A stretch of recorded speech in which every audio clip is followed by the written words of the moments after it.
Assalamualaikum warahmatullahi wabarakatuh. Innal hamdalillah nahmaduhu wa nasta'inuhu wa nastaghfiruh wa na'udzu billahi min shururi anfusina wa sayyiati a'malina. May yahdihillahu fala mudilla lahu wa may yudlil fala hadiya lahu. Asyhadu an la ilaha illallah wahdahu la syarika lahu wa asyhadu anna Muhammadan abduhu wa rasuluhu, amma ba'd. Pemirsa Fatwa TV dimanapun Anda berada, alhamdulillah, segala puji bagi Allah Subhanahu wa ta'ala yang telah melimpahkan berbagai kemurahan dan nikmatnya untuk kita semuanya. Tinggal di negeri yang aman, tentram. Lebih dari itu, Allah Subhanahu wa ta'ala telah membukakan pintu hati kita untuk menjadi orang-orang Islam, menjadi umat Islam, umat Nabi Muhammad SAW. Dan lebih dari itu, saat ini kita sedang kedatangan satu tamu yang istimewa, yaitu Ramadan. Satu momentum ibadah yang padanya, seperti kata Nabi, pintu-pintu kebaikan, pintu-pintu yang akan mengantarkan kita ke dalam surga Allah mudahkan. Pintu-pintu surga Allah buka semuanya, tidak satu pun yang tertutup. Dan pintu-pintu neraka, pintu-pintu kejelekan yang akan mengantarkan kita ke dalam neraka, semuanya Allah tutup, tidak satu pun yang terbuka. Kemudian di dalam bulan Ramadan ini, wa nada munadin, kata Nabi, ada penyeru. Mungkin Anda berkata, saya tidak pernah mendengar, saya tidak pernah melihat penyeru tersebut. Ya, penyeru tersebut tidak bisa Anda lihat dengan mata Anda, tidak bisa Anda dengar dengan telinga Anda, tapi Anda bisa buktikan dalam jiwa Anda.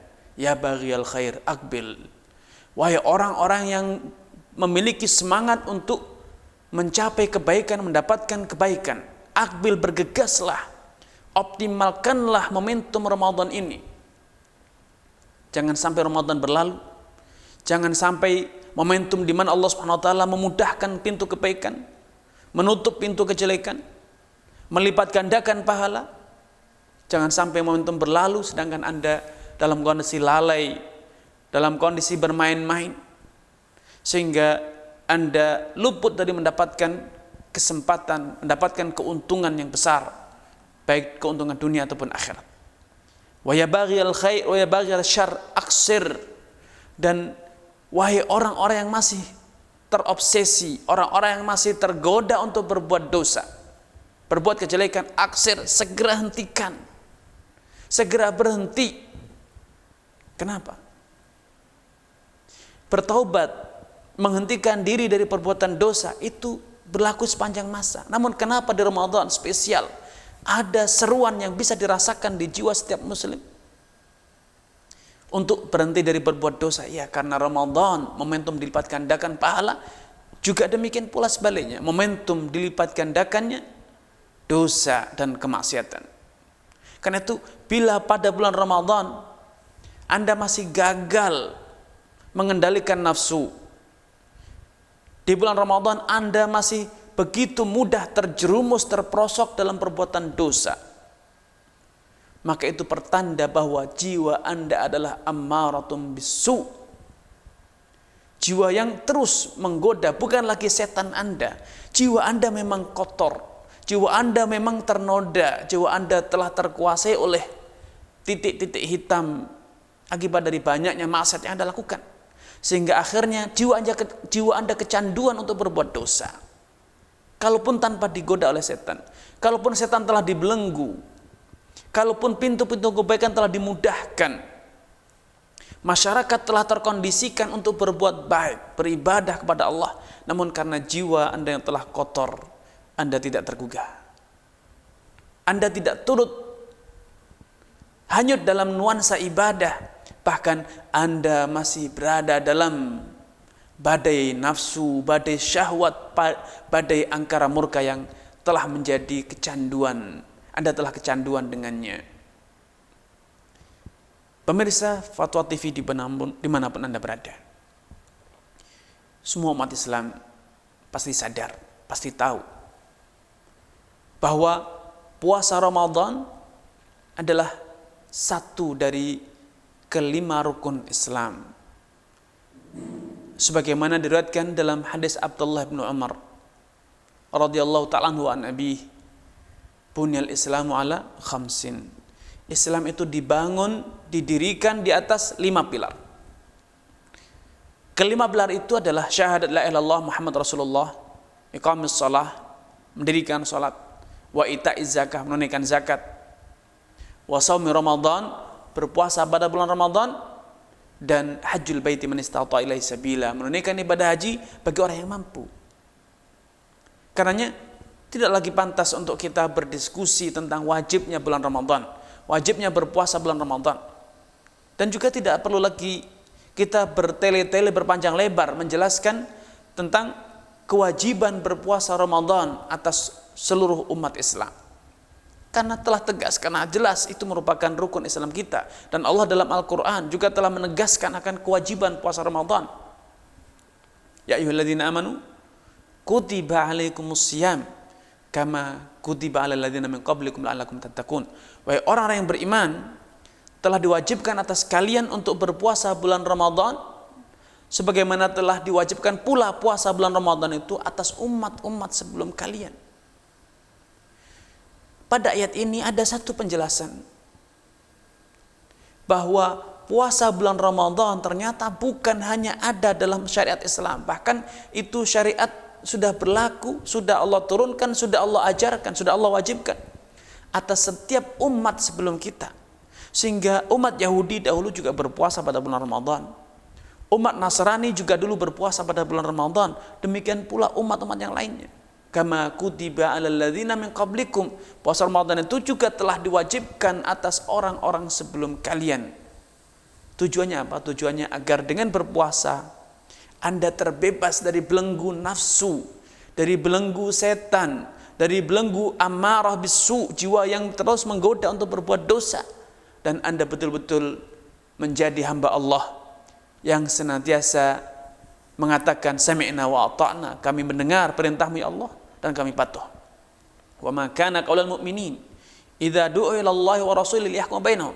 Tidak ada ucapan yang pantas diucapkan oleh orang-orang yang beriman ketika diajak, diseru untuk menuruti, bertahkim, menjalankan syariat Allah dan Rasulnya, kecuali mengatakan illa an yaqulu sami'na wa ata'na, kami mendengar dan kami pun patuh. Dan dalam kasus kita ini, dalam puasa Ramadan, Allah telah menetapkan, Allah telah menyeru dengan memanggil ya ayyuhalladzina amanu, wahai orang yang beriman. Dan tentu Anda merasa terpanggil, bukan? Bukankah Anda orang yang beriman? Kalau Anda orang yang beriman, pasti Anda merasa terpanggil dengan ayat ini, bahwa Anda adalah orang yang dituju dari ayat ini. Ya ayyuhalladzina amanu kutiba alaikumusiyam. Wahai orang yang beriman, telah diwajibkan atas kalian untuk berpuasa. Dan yang maksud puasa ini adalah puasa Ramadan. Ikhwatul iman, tidak perlu lagi kita berpanjang lebar tentang wajibnya puasa Ramadan. Namun pertanyaannya mungkin satu permasalahan yang patut untuk juga kita dudukkan. Kalau tadi telah diungkap bahwa Ramadan itu, puasa Ramadan itu telah diwajibkan atas umat-umat sebelum kita, apakah berarti kita meniru, kita taklid, kita membeo dengan umat-umat sebelum kita? Tentu tidak. Kita berpuasa bukan karena mereka berpuasa kemudian kita ikut. Kita berpuasa Ramadan bukan karena umat sebelum kita berpuasa kita pun ikut berpuasa, bukan.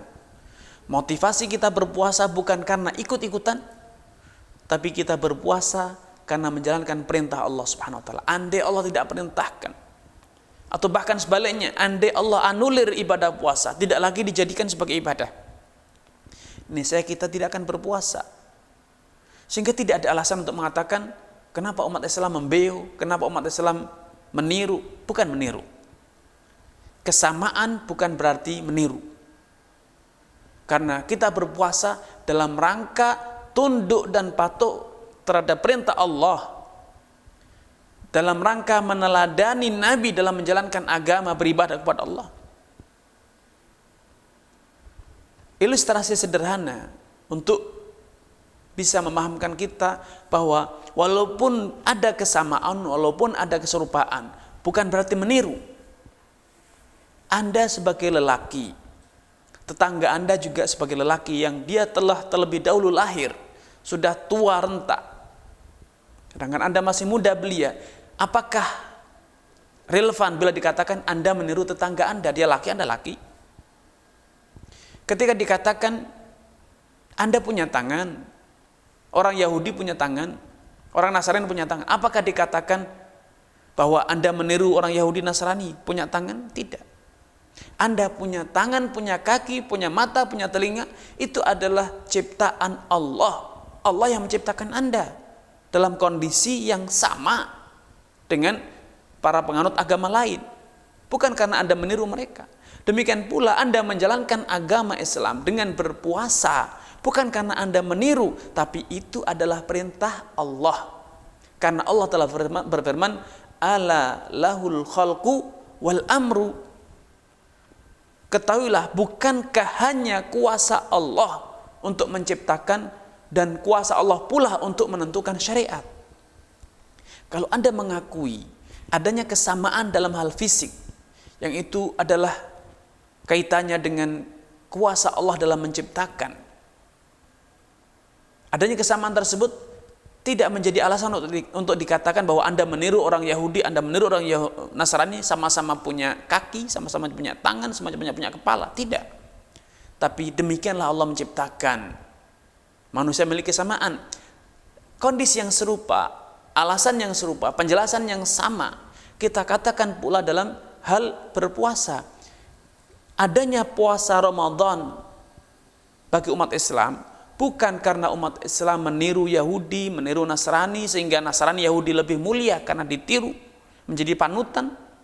Tidak. Tetapi umat Islam berpuasa atas perintah Allah, dalam rangka kepatuhan kepada Allah. Bahkan secara de facto umat Islam lebih mulia dibanding orang Yahudi, orang Nasrani. Karena Allah telah tegaskan, kuntum khaira ummatin ukhrijat linnas. Kalian adalah umat manusia yang terbaik yang pernah Allah ciptakan di dunia ini. Paling berguna bagi masyarakat luas, paling bermanfaat ya bagi semua orang. Kenapa? Karena risalah kerasulan Nabi kita, agama kita berlaku bagi semua orang, semua umat, semua generasi setelah Nabi Muhammad SAW.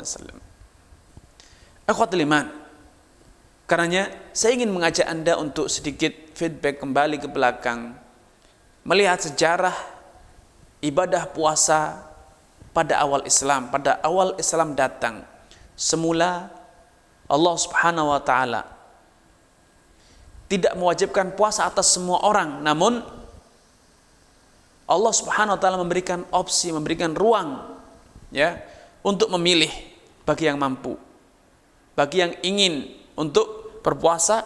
Allah perintahkan untuk berpuasa. Namun bagi yang tidak mau, merasa berat, merasa susah, atau suka-suka dia tidak ingin puasa, tapi dia boleh menggantinya dengan apa? It'am, memberi makan kepada orang fakir miskin. Wa 'alal ladzina yutiqunahu fidyatun ta'am miskin. Bagi orang yang mampu menjalankan puasa, maka dia dan dia ternyata tidak ingin puasa, maka dia wajib memberi makan orang-orang yang berpuasa. Ya. Orang memberi makan kepada orang yang miskin, yang tidak mampu. Artinya pada awal Islam, puasa itu belum menjadi satu ketetapan yang baku. Masih ada opsi untuk menggantinya dengan memberi makan. Namun kemudian setelah sekian lama berlalu, Allah Subhanahu wa Ta'ala menetapkan puasa itu sebagai satu syarat yang tidak lagi ada alternatif kecuali bagi orang yang berada dalam kondisi darurat. tidak mampu puasa, maka dia wajib mengganti dengan membayar fidyah. Ya. Bagi orang yang tidak mampu berpuasa, dia baik karena sakit, karena sudah tua, fisiknya lemah, atau alasan yang lain, maka dia boleh mengganti dengan memberi makan orang miskin atau yang disebut dengan fidyah. Ya. Ini dari sisi histori, sejarah disyariatkannya ibadah puasa. Mungkin Anda bertanya-tanya, mengapa puasa semula tidak diwajibkan secara mutlak, namun masih diberi ruang untuk memilih antara puasa dan tidak puasa, yaitu dengan membayar fidyah. Kemudian setelah sekian lama baru diwajibkan secara mutlak. Ada satu hal penting yang sepatutnya kita camkan dengan baik, bahwa Islam memang dalam beberapa kasus, dalam beberapa masalah, dalam beberapa syariat menempuh gradualitas secara bertahap seiring dengan kesanggupan, kesiapan umat manusia kala itu dalam menjalankan perintah Allah Subhanahu wa taala. Anda jangan bayangkan umat zaman dahulu di zaman Nabi itu seperti umat zaman sekarang. Semua orang sudah tahu, semua orang sudah melihat, semua orang sudah mendengar tentang apa dan bagaimana Islam. Tetapi dulu, setelah sepeninggal Nabi Isa alaihissalam, terjadi kesenjangan, tidak ada kenabian. Sehingga sejarah kenabian itu terputus dari orang Arab, Quraisy dan juga sekitarnya. Mereka tidak banyak tahu tentang syariat para nabi. Yang ada adalah kehidupan tanpa kontrol, suka-suka, eksploitasi terhadap nafsu. Sehingga kalau syariat Islam diturunkan sekonyong-konyong, tidak secara bertahap, secara gradual, maka tentu akan berat untuk diterima oleh orang-orang Arab kala itu.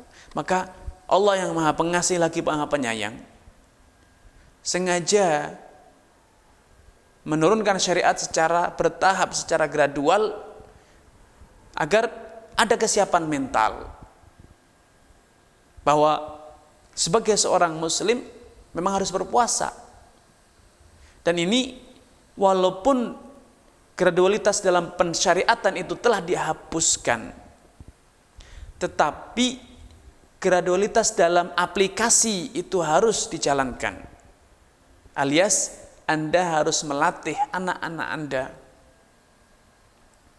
untuk menjalankan ibadah puasa sejak dini, agar pada saatnya nanti ketika mereka telah balik, mereka telah memiliki kesiapan fisik dan kesiapan psikologis, kejiwaan. Karena secara de facto amalan yang sangat berat bagi manusia itu adalah amalan melawan arus nafsu. Menahan hawa nafsu itu amalan yang paling berat. Ya. Itu amalan yang paling berat, karena kalau berperang, berjihad, itu melawan musuh yang nyata. Musuh di luar fisik kita, kita berhadapan face to face ya, berhadapan langsung, kasat mata. Sedangkan menahan hawa nafsu itu kita melawan diri sendiri. Betapa susahnya, betapa beratnya. Anda bisa bayangkan kalau harus berperang melawan jiwa kita sendiri, menundukkan jiwa kita sendiri. Karena itu puasa disyariatkan secara bertahap agar ada kesiapan mental, sebagaimana aplikasi puasa. Menjalankan puasa pun harusnya Anda lalui secara bertahap. Sejak kecil sebelum balik, anak Anda sudah mulai dilatih berpuasa, sehingga ada kesiapan fisik, ada kesiapan psikologis, kesiapan mental. Untuk apa? Untuk menjalankan satu syarat yang memang sungguh semua kita pernah merasakan itu. Puasa itu adalah sesuatu yang berat. Betapa tidak? Ya. Ketika kita bernafsu untuk makan dan minum, berselera, bernafsu untuk menyelampiaskan syahwat, ternyata Allah katakan berhenti dengan terbitnya fajar. Padahal biasanya di waktu pagi hari itu adalah waktu-waktu lapar. Di siang hari, di saat kita telah beraktivitas sekian banyak, itu semakin lapar. Namun ternyata Allah halang-halangi. Ya, Allah halang-halangi itu untuk menguji tingkat kepatuhan kita terhadap perintah Allah Subhanahu wa taala. Ikhwatul iman, pemirsa Fatwa TV yang semoga senantiasa dirahmati Allah Subhanahu wa taala.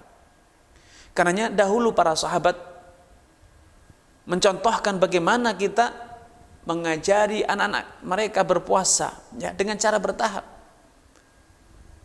Dahulu Rubayyi bintu Muawidh bintu Afra, sahabat Rubayyi menceritakan bahwa kunna nusawwimu sibyanana. Dahulu kami juga melakukan tahapan ini, yaitu melatih anak kita untuk berpuasa. Kalau mereka mulai merengek, mulai menangis karena lapar, karena dahaga, apa yang dilakukan?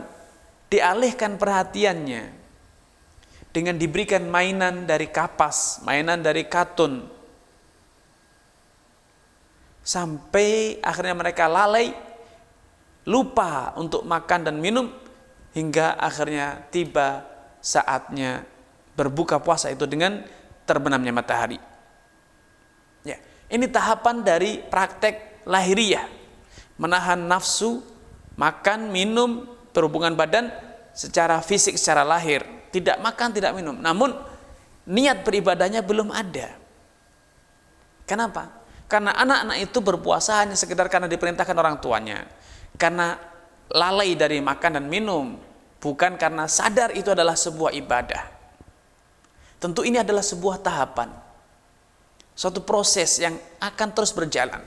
Pada saatnya nanti, ketika secara fisik telah mampu untuk menahan makan, menahan minum, menahan hubungan badan dari terbitnya fajar hingga terbenamnya matahari, maka tahapan selanjutnya adalah pengkondisian psikologis, pengkondisian niat, ya, bahwa puasa itu ibadah, menahan nafsu itu adalah sebuah perintah, menahan nafsu itu adalah sebuah ubudiyah, sebuah ibadah yang kita lakukan bukan karena alasan yang lain, bukan karena lupa makan, bukan karena iming-iming materi, diberikan mainan, mendapatkan keuntungan, tetapi berpuasa betul-betul karena lillah. Man shoma yauman fi sabilillah. Siapapun yang berpuasa sehari saja di jalan Allah, maka ba'adallahu wajhahu minan nari sab'ina kharifan. Allah akan jauhkan dia dari ancaman siksa neraka sejauh perjalanan 70 tahun. Dan pada hadis yang sebelumnya, pada sesi sebelumnya telah saya bacakan, Allah Subhanahu wa taala berfirman dalam hadis qudsi, yada'u ta'amahu wa syarabahu wa syahwatahu li, kata Allah. Orang yang berpuasa itu meninggalkan makan, meninggalkan minumnya, menjauhi syahwat birahinya dalam rangka menjalankan kepatuhan kepadaku. Ini adalah hakikat dari puasa, yaitu ketika kita mampu beraktivitas, menjalankan perintah, meninggalkan larangan, menahan nafsu, menahan diri, melakukan suatu perbuatan, semuanya murnikan Allah, bukan karena yang lainnya. Kalau kita telah mampu untuk beraktivitas, untuk bertutur kata, semuanya karena lillah, maka itulah hakikat dari at-taqwa. Namun tentu sekali lagi itu dilakukan secara gradual, secara bertahap, tidak semua itu dilakukan secara bertahap, secara gradual, tidak serta-merta dan sekonyong-konyong. Karena tentu dibutuhkan kesiapan fisik, kesiapan mental, kesiapan psikologis dan yang lainnya. Ikhwatul iman, pemirsa Fatwa TV dimanapun Anda berada, di antara hal yang perlu diketahui tentang ibadah puasa, bahwa puasa yang Allah wajibkan itu adalah puasa Ramadan. Seperti Allah firmankan, syahrul Ramadan alladzi unzila fil Qur'an hudal linnas wa bayyinatin minal huda wal furqan faman syahida minkum syahra fal yasumhu. Syahrul Ramadan, yaitu bulan Ramadan, yang padanya diturunkan Al-Quran, yang Al-Quran itu merupakan pembawa petunjuk bagi umat manusia, hudal linnas wa bayyinatin minal huda wal furqan, dan juga penjelasan bagi petunjuk-petunjuk yang pernah Allah turunkan, dan juga pembeda-pembeda antara kebenaran kebatilan, semuanya Allah jabarkan, semuanya Allah jelaskan dalam Al-Quran. Dan kemudian Allah katakan, faman syahida minkum syahra falyasum, siapapun dari kalian yang ketika Ramadan itu tiba, kalian dalam kondisi hadir, tidak dalam kondisi safar, kalian berada di negeri kalian sendiri, di kampung halaman sendiri, maka Allah katakan falyasumhu, hendaknya dia berpuasa, ya, hendaknya dia berpuasa. Nah, dari sini ada penjelasan, berarti puasa yang Allah wajibkan itulah puasa Ramadan, bukan puasa yang lain. Sehingga ini menuntut Anda untuk mengetahui dengan apa kita mengetahui datangnya bulan Ramadan. Dengan apa kita bisa mengetahui bahwa bulan Ramadan telah tiba? Ya, ketahuilah saudaraku seiman dan seakidah, bahwa dalam Islam suatu bulan itu dikatakan telah tiba bila ditandai dengan terbitnya bulan sabit. Ditandai dengan apa? Terbitnya bulan sabit. Ketika bulan sabit yang menandai datangnya bulan Ramadan telah tiba, dan itu telah bisa dilihat secara kasat mata, bukan sekedar asumsi ataupun prediksi, maka wajib kita untuk berpuasa, wajib bagi kita untuk berpuasa. Karena itu dahulu Nabi SAW dan para sahabat setiap bulan, apalagi bulan Ramadan, mereka berusaha menyaksikan atau yang disebut dengan ru'yatul hilal, sebagaimana dikisahkan oleh Abdullah bin Umar, tara an-nasul hilal fara'aituhu fa akhbartu Nabi sallallahu fa amara bisiyamihi. Para sahabat kala itu tara al-hilal, berusaha untuk menyaksikan hilal Ramadan, hilal yang menandai telah tibanya bulan Ramadan. Fara'aituhu, dan ternyata aku berhasil melihatnya. Maka aku segera kabarkan kepada Nabi SAW bahwa aku telah berhasil menyaksikan hilal bulan sabit di awal Ramadan itu telah tiba, telah terbit. Maka Nabi SAW memerintahkan seluruh sahabat untuk segera berpuasa pada keesokan harinya. Ya, ini sebagai penjelasan pertama, penjelasan singkat bahwa bulan Ramadan itu tiba ditandai dengan terbitnya hilal Ramadan. Dan untuk bisa mengetahui terbitnya hilal Ramadan itu, Nabi SAW telah mencontohkan tara an-nas, ya, dengan memotivasi masyarakat yang memiliki skill dan keahlian untuk menyaksikan langsung dengan mata kepala mereka terbitnya hilal yang menandai masuknya bulan Ramadan. Ini yang bisa kita sampaikan pada sesi kali ini. Kurang dan lebihnya mohon maaf. Billahi taufiq wal hidayah. Wassalamualaikum warahmatullahi wabarakatuh.